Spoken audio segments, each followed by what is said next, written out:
प्रणाम दोस्तों। स्वागत है आपका मेरे इस YouTube चैनल साहित्य सागर में। दोस्तों, आज मैं आपके लिए लेकर आई हूँ ममता जी कालिया की लिखी कहानी दूसरा देवदास। हर की पौड़ी पर सांझ कुछ अलग ढंग से उतरती है। दिया बाती का समय या कह लो आरती की बेला। 5 बजे जो फूल के दोने 1-1 रुपए के बिक रहे थे, इस वक्त 2-2 के हो गए हैं। भक्तों को इससे कोई शिकायत नहीं। इतनी बड़ी बड़ी मनोकामना लेकर आए हुए हैं, 1-2 रुपए का मुंह थोड़ी ही देखना है। गंगा सभा के स्वयंसेवक खाकी वर्दी में मुस्तैदी से घूम रहे हैं। वे सबसे सबसे सीढ़ियों पर बैठने की प्रार्थना कर रहे हैं। शांत होकर बैठिए, आरती शुरू होने वाली है। कुछ भक्तों ने स्पेशल आरती बोल रखी है। छोटे बड़े मंदिर पर लिखा है, गंगा जी का प्राचीन मंदिर। पंडित गण आरती के इंतजाम में व्यस्त है। पीतल की नीलांजलि में सहस्र बत्तियां घी में भिगोकर रखी हुई है। सबने देशी घी के डब्बे अपनी ईमानदारी के प्रतीक स्वरूप सजा रखे हैं। गंगा की मूर्ति के साथ साथ चामुंडा, बालकृष्ण, राधा कृष्ण, हनुमान, सीताराम की मूर्तियों की श्रृंगारपूर्ण स्थापना है। जो भी आपका आराध्य हो, चुन लें। आरती से पहले स्नान। हर हर बहता गंगा जल निर्मल नीला निष्पाप। औरतें डुबकी लगा रही है। बस उन्होंने तट पर लगे कुंडों से बंधी जंजीरें पकड़ रखी है। पास ही कोई न कोई पंडा जजमानों के कपड़ों लत्तों की सुरक्षा कर रहा है। हर एक के पास चंदन और सिंदूर की कटोरी है। मर्दों के माथे पर चंदन तिलक और औरतों के माथे पर सिंदूर का टीका लगा देते हैं पंडे। कहीं कोई दादी बाबा पहला पोता होने की खुशी में आरती करवा रहे हैं, कहीं कोई नई बहू आने की खुशी में। अभी पूरा अंधेरा नहीं घिरा है, गोधूली बेला है। यकायक सहस्त्र दीप जल उठते हैं। पंडित अपने आसन से उठ खड़े होते हैं। हाथ में अंगूछा लपेट के पंचमंजली नीलांजलि पकड़ते हैं और शुरू हो जाती है आरती। पहले पुजारियों के भर्राए गले से संवेद स्वर उठता है। जय गंगा माता, जो कोई तुझको ध्याता सारे सुख पाता। जय गंगे माता। घंटे घड़ियाल बजते हैं। मनौतियों के दिए लिए हुए फूलों की छोटी छोटी किश्तियां गंगा की लहरों पर इठलाती हुई आगे बढ़ती है। गोताखोर दोने पकड़ उनमें रखा चढ़ावे का पैसा उठाकर मुंह में दबा लेते हैं। एक औरत ने 21 दोने तराए हैं। गंगा पुत्र जैसे ही एक दोने से पैसा उठाता है, औरत अगला दोना सरका देती है। गंगा पुत्र उस पर लपकता है कि पहले दोने की दीपक से उसके लंगोट में आग की लपट लग जाती है। पास खड़े लोग हंसने लगते हैं, पर गंगा पुत्र हतप्रभ नहीं होता। वह झट गंगा जी में बैठ जाता है। गंगा मैया ही उसकी जीविका और जीवन है। इसके रहते वह 20 चक्कर मुंह भर भर कर रेजगारी बटोरता है। उसकी बीवी और बहन कुशा घाट पर रेजगारी बेचकर नोट कमाती है। 1 रुपए के 85 पैसे, कभी कभी 80 भी देती है, जैसा दिन हो। पुजारियों का स्वर थकने लगता है तो लता मंगेशकर की सुरीली आवाज लाउड स्पीकरों के साथ सहयोग करने लगती है और आरती में यकायक एक स्निग्ध सौंदर्य की रचना हो जाती है। ओम जय जगदीश हरे से हर की पौड़ी गुंजायमान हो जाती है। औरतें ज्यादातर नहाकर वस्त्र नहीं बदलती, गीले कपड़ों में ही खड़ी खड़ी आरती में शामिल हो जाती है।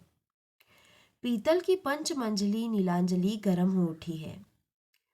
पुजारी नीलांजलि को गंगा जल से स्पर्श कर हाथ में लिपेटे अंगोछे को नामालूम ढंग से गीला कर लेते हैं।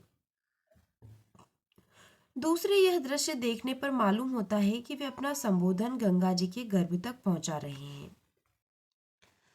पानी पर सहस्त्र बाती वाले दीपकों की प्रतिच्छवियां झिलमिला रही है। पूरे वातावरण में अगरू चंदन की दिव्य सुगंध है। आरती की बारी के संकल्प और मंत्रोच्चार। आरती के बाद बारी है संकल्प और मंत्रोच्चार की। भक्त आरती लेते हैं, चढ़ावा चढ़ाते हैं। स्पेशल भक्तों से पुजारी ब्राह्मण भोज, दान, मिष्ठान की धनराशि कबूलवाते हैं। आरती के क्षण इतने भव्य और दिव्य रहे हैं कि भक्त हुज्जत नहीं करते, खुशी खुशी दक्षिणा देते हैं। पंडित जी प्रसन्न होकर भगवान के गले से माला उतार उतार कर यजमान के गले में डालते हैं, फिर जी खोलकर देते हैं प्रसाद, इतना कि अपना हिस्सा खाकर भी ढेर सारा बचा रहता है। बांटने के लिए मुरमुरे, इलायची दाना, केले और पुष्प। खर्च हुआ पर भक्तों के चेहरे पर कोई मलाल नहीं। कई खर्च सुखदायी होते हैं। कुछ पंडे अभी भी अपनी तख्त पर जमे हैं। देर से आने वाले भक्तों का स्नान ध्यान अभी बाकी है। आरती की दोने फिर 1 रुपए में बिकने लगते हैं। गंगा जल आकाश के साथ रंग बदल रहा है। संभव काफी देर से नहा रहा था। जब घाट पर आया तो मंगल पंडा बोले, का हो जजमान, बड़ी देर लगाए दी, हम तो डर गए थे। संभव हंसा। उसके एक सार खूबसूरत दांत सांवले चेहरे पर फब उठे। उसने लापरवाही से कपड़े पहने और जांघिया निचोड़कर थैले में डाला। जब वो कुर्ते से पहुंचकर चश्मा लगा रहा था, पंडे ने उसके माथे पर चंदन तिलक लगाने को हाथ बढ़ाया। "उहुं," उसने चेहरा हटा लिया तो मंगल पंडा ने कहा, चंदन तिलक के बगैर स्नान अधूरा होता है बेटा। संभव ने चुपचाप तिलक लगवा लिया। वो वापस सीढ़ियां चढ़ ही रहा था कि पौड़ी पर बने एक छोटे से मंदिर के पुजारी ने आवाज लगाई, अरे दर्शन तो करते जाओ। संभव ठिठक गया। उसकी इन चीजों में नियमित आस्था तो नहीं थी, पर नानी ने कहा था मंदिर में 20 आने चढ़ा कर आना। संभव ने कुर्ते की जेब में हाथ डाला। 1 रुपए का नोट तो मिल गया। चवन्ने के लिए उसे कुछ प्रयत्न करना पड़ा। चवन्नी जेब में नहीं थी। संभव ने थैला खखोरा। पुजारी ने उसकी परेशानी ताड़ ली। इधर आओ, हम दे रेजगारी। संभव ने झेपते हुए एक नोट जेब में रखकर 2 का नोट निकाला। पुजारी जी ने चरणामृत दिया और लाल रंग का कलावा बांधने के लिए हाथ बढ़ाया। संभव का ध्यान कलावे की तरफ नहीं था। वह गंगा जी की छटा निहार रहा था। तभी एक और दुबली नाजुक सी कलाई पुजारी की तरफ बढ़ाई। पुजारी ने उस पर कलावा बांध दिया। उस हाथ ने थाली में 5.25 रुपए रखे।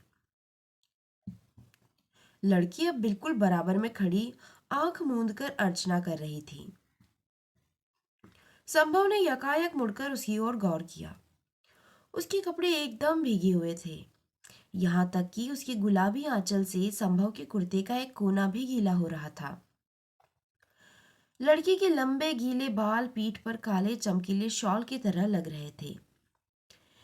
दीपकों के नीम उजाले में, आकाश और जल की सांवली संधि बेला में लड़की बेहद सौम्य, लगभग कांस्य प्रतिमा लग रही थी। लड़की ने कहा, पंडित जी, आज तो आरती हो चुकी है, क्या करें, हमें देर हो गई। पुजारी ने उत्साह से कहा, इसमें क्या, हम यहाँ करा दे। क्या करना है संकल्प, कल्याण मंत्र, आरती, जो कहो। नहीं, हम कल आरती की बेला आएंगे, लड़की ने कहा। संभव इंतजार में खड़ा था कि पुजारी उसे 75 पैसे लौटाए, लेकिन पुजारी भूल चुका था। जाने कैसे पुजारी ने लड़की के हम को युगल अर्थ में लिया कि उसके मुंह से अनायास आशीष निकली, सुखी रहो, फूलो फलो, जब भी आओ साथ ही आना, गंगा मैया मनोरथ पूरे करे। लड़की और लड़का दोनों अकबका गए। लड़की छिटक कर दूर खड़ी हो गई। लड़के को तुरंत वहां से चल पड़ने की जल्दी हो गई। शायद उनकी चप्पलें एक ही रखवाले के यहाँ रखी हुई थी। टोकन देकर चप्पलें लेते समय दोनों की निगाहें एक बार फिर टकरा गई। आंखों की चकाचौंध अभी मिटी नहीं थी। संभव आगे बढ़कर कहना चाहता था, देखिए, इसमें मेरी कोई गलती नहीं है। पुजारी ने गलत अर्थ ले लिया। लड़की कहना चाहती थी, आपको इतना पास खड़ा नहीं होना चाहिए था। लड़की ने अपना होठ दांतों में दबाकर छोड़ दिया। भूल तो उसी की थी, बाद में तो वही आई थी। अंधेरे में घबराकर कहा, कितनी पास खड़ी हूँ। उसे कुछ खबर नहीं थी, लेकिन बातचीत के लायक दोनों की मनः स्थिति नहीं थी, पहचान भी नहीं थी। दोनों ने नजरें बचाते हुए चप्पलें पहन ली। लड़की घबराहट में ठीक से चप्पल पहन नहीं पाई, थोड़ी सी अंगूठी में अटकाकर ही आगे बढ़ गई। संभव ने आगे लपक कर देखना चाहा कि लड़की किस तरफ गई। वो घाट की भीड़ को काटता हुआ सब्जी मंडी पहुंच गया। हर की पौड़ी और सब्जी मंडी के बीच अनेक घुमावदार गलियां थी। लड़का देख नहीं पाया कि लड़की कहाँ ओझल हो गई। नानी का घर करीब आ गया था, लेकिन लड़का घर नहीं गया। वो वापस अंधे की गलियों में चक्कर लगाता रहा। उसने चूड़ी की समस्त दुकानों पर नजर दौड़ाई। हर दुकान पर भीड़ थी, पर एक भीगी गुलाबी आकृति नहीं। आखिर भटकते भटकते संभव हार गया। पस्त कदमों से वह घर की ओर मुड़ा। नानी ने द्वार खोलते हुए कहा, कहाँ रह गए थे लल्ला? मैं तो जी में बड़ा कांप रही थी। तुझे तो तैरना भी ना आवे। कहीं पैर फिसल जाता तो तेरी माँ को मैं क्या मुंह दिखाती। संभव कुछ नहीं बोला। थैला तख्त पर पटक पैर धोने नल के पास चला गया। नानी बोली, ब्यालू कर ले। संभव फिर भी नहीं बोला। नानी की आदत थी, एक बात को कई बार कहती थी। संभव सख्त तख्त पर लेट गया। नानी ने कहा, थक गया ना? अरे तुझे मेले ठेले में चलने की आदत थोड़े ही है। कल बैसाखी है, इसलिए भीड़ बहुत बढ़ गई है। अभी तो कल देखना, तिल धरने की जगह नहीं मिलेगी पौड़ी पर। चल उठ, जो कुछ खाए को हो खा ले। मुझे भूख नहीं है, संभव ने कहा और करवट बदल ली। अरे क्या हो गया? स्नान के बाद भी भूख ना चमकी? तभी ना इतनी सींग सलाई दे ही है। मैंने सविता से पहले ही कही थी, इसे अकेले न भेज, यहाँ जीना लगेगा इसका। नानी पास खड़े खटोले पर अधलेटी हो गई। उम्र के साथ साथ नानी की काया इतनी संक्षिप्त हो गई थी कि वह पैर पसार कर सोती तो भी उनके लिए खटोला पर्याप्त था, पर उन्हें सिकुड़ कर गठरी बनकर सोने की आदत थी। गंगा को छूकर आती हवा से आंगन काफी शीतल था। ऊपर से नानी ने रोज की तरह शाम को चौक धो डाला था। नींद और स्वप्न के बीच संभव की आंखों में घाट की पूरी बात उतर आई। लड़की का आंख मूंद कर अर्चना करना, माथे पर भीगे बालों की लट, कुर्ते को छूता उसका गुलाबी आंचल और पुजारी से कहता उसका सौम्य स्वर, हम कल आएंगे। संभव की आंख खुल गई। ये तो वो भूल ही गया था। लड़की ने कल वहां आने का वचन दिया था। संभव आशा और उत्साह से उठ बैठा। नानी को झकझोरते हुए बोला, नानी, नानी चलो खा लें, मुझे भूख लगी है। नानी की नींद झूले के समान थी, कभी गहरी कभी उथली। उथले झोटे में उन्हें देवते की सुध आई। वे रसोई से थाली उठा लाई। संभव ने बहुत मगन होकर खाना शुरू किया। वाह नानी, क्या आलू टमाटर बनाया है। माँ तो ऐसा बिल्कुल नहीं बना सकती। ककड़ी का रायता मुझे बहुत पसंद है। खाते खाते संभव को याद आया, आशीर्वचन की दुर्घटना तो बाद में घटी थी। वो कौर हाथ में लिए बैठा रह गया। उसकी आंखों के सामने आगे कुछ घंटे पहले का सारा दृश्य घूम गया। पुजारी का वह मंत्रोच्चार जैसा पवित्र उद्गार, सुखी रहो फूलो फलो, सारे मनोरथ पूरे हों, जब भी आओ साथ ही आना। लड़की का चीखना, छिटक कर दूर खड़े होना, घबराहट में चप्पल भी ठीक से न पहन पाना और आगे बढ़ जाना।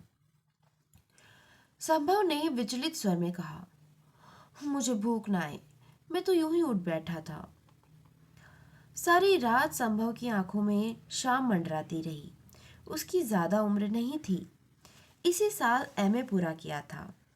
अब वो सिविल सर्विसेज प्रतियोगिताओं में बैठने वाला था। माता पिता का ख्याल था कि वह हरिद्वार जाकर गंगा जी के दर्शन कर ले तो बेखटके सिविल सेवा में चुन लिया जाएगा। लड़का इन टोटकों में नहीं मानता था, पर घूमना और नानी से मिलना उसे पसंद था। अभी तक उसके जीवन में कोई लड़की किसी अहम भूमिका में नहीं आई थी।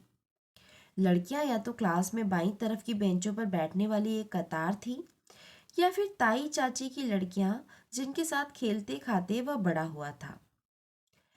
इस तरह बिल्कुल अकेली अनजान जगह पर एक अनाम लड़की का सद्य स्नात दशा में आना, पुजारी का गलत समझना, आशीर्वाद देना, लड़की का घबराना और चल देना, सब मिलाकर एक नई निराली अनुभूति थी जिसमें उसे कुछ सुख और ज्यादा बेचैनी लग रही थी। उसने मन ही मन तय किया कि कल शाम 5 बजे से ही वह घाट पर जाकर बैठ जाएगा। पौड़ी पर इस तरह बैठेगा कि कल वाले पुजारी के देवालय पर सीधी आंख पड़े। उसने तो लड़की का नाम भी नहीं पूछा। वैसे वो हरिद्वार की नहीं लगती थी। कैसी लगती थी, संभव ने याद करने की कोशिश की।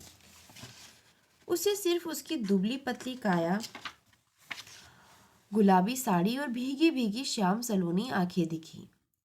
उसे अफसोस था वह उसे ठीक से देख भी नहीं पाया, पर यह तय था कि वह उसे हजारों की भीड़ में भी पहचान लेगा। अभी चिड़ियों ने आंगन में लगे अमरूद के पेड़ पर चहचहाना शुरू ही किया था कि नानी ने आवाज दी, लला, चलेगा गंगा जी, आज बैसाखी है। संभव को लगा वह रात भर सोया नहीं है। नानी की मौजूदगी में उसे जैसे कुछ संकोच हो रहा था। उसने कहा, तुम मेरे भी नाम की डुबकी लगा लेना नानी, मैं तो अभी सोऊंगा। नानी द्वार उड़ाकर चली गई तो लड़के ने अपनी कल्पना को निर्द्वंद छोड़ दिया। आज जब वह सलोनी उसे देखेगी तो वह उसके पास जाकर कहेगा, पुजारी जी की नादानी का मुझे बेहद अफसोस है। यकीन मानिए, पंडित जी मेरे लिए भी उतने ही अनजान हैं जितने आपके लिए। लड़की कहेगी, कोई बात नहीं। वो पूछेगा, आप दिल्ली से आई हैं? लड़की कहेगी, नहीं, हम तो देश देश देश के हैं। बस उसके हाथ पते की बात लग जाएगी। अगर उसने रुख दिखाया तो वो कहेगा, मेरा नाम संभव है और आपका? वो क्या कहेगी? उसका नाम क्या होगा? वो बीए में पढ़ रही होगी या एमए में? इन सवालों के जवाब वह अभी ढूंढ भी नहीं पाया था कि नानी वापस आ गई। ले, तू अभी सुपने ही ले रहा है। वहां लाखन लाख लोग नहान कर लिए। अरे कभी तो बड़ों का कहा मान लिया कर। लड़के की तंद्रा नष्ट हो गई। नानी उवाज के बीच सपने 9 2 11 हो गए। लड़के ने उठते उठते तय किया कि इस वक्त वह घाट तक चला तो जाएगा, पर नहाएगा नहीं। हाथ मुंह धोकर प्रार्थना कर लेगा। कुछ देर पौड़ी पर बैठ गंगा की जलराशि निहारेगा। लौटते हुए मथुरा जी की प्राचीन दुकानों से गरम जलेबी खरीदेगा और वापस आ जाएगा। उसने कुर्ते की जेब में 20 का नोट डाला और चल दिया। वास्तव में पौड़ी पर आज अद्भुत भीड़ थी। गंगा के घाट से भी चौड़ा मानव रेला दिखाई दे रहा था। भोर की आरती हो चुकी थी, लेकिन भजन जोर शोर से चले आ रहे थे। नारियल, फूल और प्रसाद की घनघोर बिक्री थी।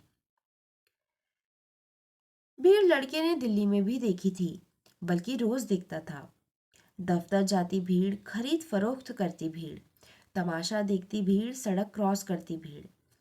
लेकिन इस भीड़ का अंदाज निराला था। इस भीड़ में एक सूत्रता थी। न यहाँ जाति का महत्व था, न भाषा का। महत्व उद्देश्य का था और वह सबका समान था, जीवन के प्रति कल्याण की कामना। इस भीड़ में दौड़ नहीं थी, अतिक्रमण नहीं था, और भी अनोखी बात यह थी कि कोई भी स्नानार्थी किसी सैलानी आनंद में डुबकी नहीं लगा रहा था, बल्कि स्नान से ज्यादा समय ध्यान में दे रहा था। दूर जलधारा के बीच एक आदमी सूर्य की ओर उन्मुख हाथ जोड़े खड़ा था। उसके चेहरे पर इतना विभोर विनीत भाव था मानो उसने अपना सारा अहम त्याग दिया हो। उसके अंदर स्व से जनित कोई कुंठा शेष नहीं थी। वो शुद्ध रूप से चेतन स्वरूप आत्मा राम और निर्मलानंद है। एक छोटे से लड़के ने लगभग हंसते हुए उसका ध्यान भंग किया। भैया, आप नहीं नहाएंगे? संभव ने गौर किया। जाने कब पौड़ी पर उसके नजदीक ये बच्चा आ बैठा था। उसका भाल चंदन चर्चित था। चेहरे पर चमकीली ताजगी थी। अकेले हो? नहीं, बुआ के साथ हूँ। कहाँ से आए हो? रोहतक। अब वापस जाओगे? नहीं, बच्चे ने चमकीली आंखों से बताया। अभी तो मनसा देवी जाना है, वो उधर। बच्चा सामने पहाड़ी पर बना एक मंदिर इंगित से दिखाने लगा। ये स्थल संभव को पहले दिन से ही अपनी ओर खींच रहा था, लेकिन नानी ने उसे बरस दिया था। ना नला, मनसा देवी जाना है तो क्या उस झूला गाड़ी में तो बैठी हो ना? रस्सी से चलती है, क्या पता कब टूट जाए। एक बार टूटी थी, हजारों मरे गिरे थे। जाना है तो चढ़कर जाना, उसका महात्म अलग है। संभव बहुत शारीरिक मेहनत में यकीन नहीं करता था। बरसों से कुर्सी पर बैठ पढ़ते पढ़ते उसे सक्रियता के नाम पर हमेशा किसी दिमागी हरकत का ही ध्यान आता था। उसे यहाँ सुबह सुबह नानी का झाड़ू लगाना, चक्की चलाना, पानी भरना, रात के मांजे बर्तन फिर से धो धोकर लगाना सब कष्ट दे रहा था। वो ऐतराज नहीं कर रहा था तो सिर्फ इसलिए कि महज 4 दिन रुककर वह नानी की दिनचर्या में हस्तक्षेप करने का अधिकारी नहीं बन सकता। संभव ने बच्चे से कहा, अगर गिर गए तो? बच्चा हंसा। इतने बड़े होकर डरते हो भैया? गिरेंगे कैसे? इतने लोग जो चल रहे हैं। शहर के इतिहास के साथ साथ संभव उसका भूगोल भी आत्मसात करना चाहता था। इसलिए थोड़ी देर बाद वह अटकता भटकता उस जगह पहुंच गया जहां से रोपवे शुरू होती थी। रोपवे के नाम में कोई धर्माडंबर नहीं था। उषा ब्रेको सर्विस की खिड़की के आगे लंबी क्यू थी। वहीं मनसा देवी पर चढ़ाने वाली चुनरी और प्रसाद की थैलियां बिक रही थी, 5, 7 और 11 रुपए की। कई बच्चे बिंदी पाउडर और उसके सांचे बेच रहे थे, 3-3 रुपए में। उन्होंने अपनी हथेली पर कलात्मक बिंदियां बना रखी थी, नमूने की खातिर। उससे पहले संभव ने कभी बिंदी जैसे श्रृंगार प्रसाधन पर ध्यान नहीं दिया था। अब यकायक उसे ये बिंदियां बहुत आकर्षक लगी। मन ही मन उसने एक बिंदी उस अज्ञात यौवनी के माथे पर सजा दी। मांग में तारे भर देने जैसे कई गाने उसे आधे अधूरे याद आकर रह गए। उसका नंबर बहुत जल्द आ गया। अब वो दूसरी कतार में था, जहां से केबिल कार में बैठना था। सभी काम बड़ी तत्परता से हो रहे थे। जल्द ही वो उस विशाल परिसर में पहुंच गया जहां लाल, पीली, नीली, गुलाबी केबिल कारें बारी बारी से आकर रुकती, 4 यात्री बैठाती और रवाना हो जाती। केबिल कार का द्वार खोलने और बंद करने की चाबी ऑपरेटर के नियंत्रण में थी। संभव एक गुलाबी केबिल कार में बैठ गया। कल से उसे गुलाबी के सिवा और कोई रंग सुहा ही नहीं रहा था। उसके सामने की सीट पर एक नवविवाहित दंपति चढ़ावे की बड़ी थैली और एक वृद्ध चढ़ावे की छोटी थैली लिए बैठे थे। संभव को अफसोस हुआ कि वह चढ़ावा खरीद कर नहीं लाया। इस वक्त जहां से केबिल कार गुजर रही थी, नीचे कतारबद्ध फूल खिले हुए थे। लगता था रंग बिरंगी वादियों से कोई हिंडोला उड़ा जा रहा है।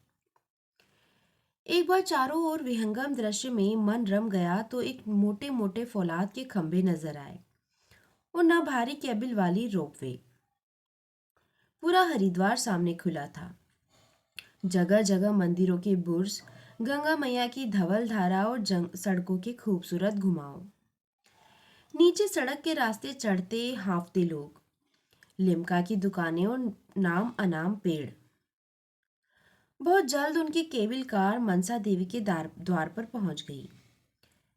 यहाँ फिर चढ़ावा बेचने वाले बच्चे नजर आए। संभव ने एक थैली खरीद ली और सीढ़ियां चढ़कर प्रांगण में पहुंच गया। नाम मनसा देवी का था, पर वर्चस्व सभी देवी देवताओं का मिला जुला था।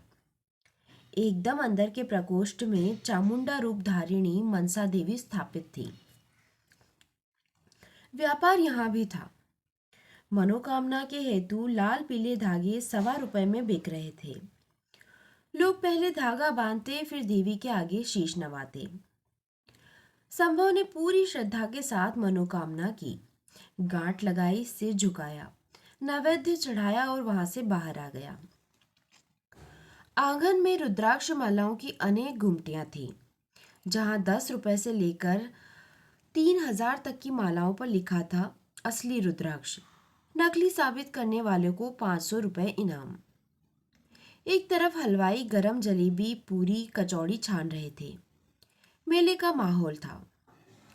संभव वापस केबल कार की कतार में लग गया। वापसी का रास्ता ढलवा था। कार और भी जल्द नीचे पहुंच रही थी। इस बार संभव के साथ 3 समवयस्क लड़के बैठे हुए थे। वो केबल कार की ढलवा दौड़ देख रहा था कि यकायक 2 आश्चर्य एक साथ घटित हुए। वो बच्चा जो पौड़ी पर उसके करीब आकर बैठ गया था, दूर पीली केबल कार में नजर आया। बच्चे की लाल कमीज उसे अच्छी तरह याद थी, हालांकि इतनी दूर से उसका चेहरा स्पष्ट नजर नहीं आ रहा था। और बच्चे से सटी हुई जो दुबली पतली श्याम सलोनी आकृति बैठी थी, वो थी वही लड़की जो कल शाम के छुटपुटे में हर की पौड़ी पर उससे टकराई थी। संभव बेहद बेचैन हो गया। वो दाएं बाएं झुक झुक कर चिन्हने की कोशिश करने लगा। उसका मन हुआ पंछी की तरह उड़कर पीली केबिल में जाकर पहुंच जाए। बहुत जल्द केबिल कार वापस नीचे पहुंच गई। संभव ने आगे आगे जाते बच्चे को लपक कर कंधे से थाम लिया और बोला, कहो दोस्त। बच्चे ने अचकचाकर उसकी ओर देखा। अरे भैया, रुककर बोला, हमने सोचा जब हमारा दोस्त नहीं डरता तो हो जाए एक ट्रिप। तभी आगे से एक महीन सी आवाज आई, मनु, घर नहीं चलना है? बालक मनु ने कहा, अभी आया बुआ। संभव ने अस्फुट स्वर में पूछा, ये तेरी बुआ है? और क्या, मनु ने आश्चर्य जवाब दिया। हमें नहीं मिलाओगे? हम तो तुम्हारे दोस्त हैं। मनु वाकई उसका हाथ खींचता हुआ चल दिया। बुआ, बुआ, इनसे मिलो, ये है हमारे नए दोस्त। उसने प्रश्नवाचक नजरों से संभव को देखा। अपना नाम खुद बताइए। वह अपना नाम बताता इससे पहले उसी महीन मीठी आवाज ने कहा, ऐसे कैसे दोस्त हैं तुम्हारे? तुम्हें उनका नाम भी नहीं पता?